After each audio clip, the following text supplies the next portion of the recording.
France కు చెందినటువంటి Macron కూడా దీన్ని తీవ్రంగా వ్యతిరేకించాడు.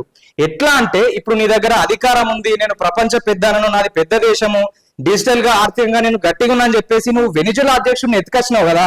సో ఇదే ముచ్చట వేరే దేశాలు చేస్తే నువ్వు ఏం చేస్తావు?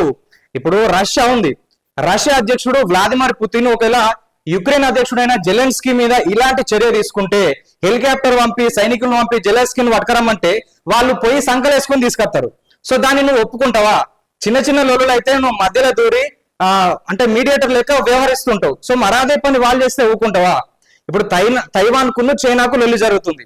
సో అదే చైనా అంత పెద్ద దేశము, ఆర్థికంగా సైనికంగా బలంగా ఉన్నటువంటి దేశము తైవాన్ అధ్యక్షుడిని అట్నే మటుక తెవ్వుకుంటావా? సో ఇదే కాన్సెప్ట్ ఇండియా పాకిస్తాన్ విషయంలో కూడా. సో చాలా సార్లు ఇండియా మీదకి కాలుదోయే ప్రయత్నం చేస్తుంది పాకిస్తాన్. ఇప్పుడు 2 సార్లు ఇండియాకును అటు పాకిస్తాన్ కు యుద్ధాలు జరిగినాయి. 2 సార్లు ఇండియా గెలిచినప్పటికీ అప్పుడు ఉన్నటువంటి కొంతమంది నాయకులు చేయబట్టి ఆ పీఓకే ఏదైతుందో దాన్ని తిరిగి ఇండియాలో కలపలేకపోయారు.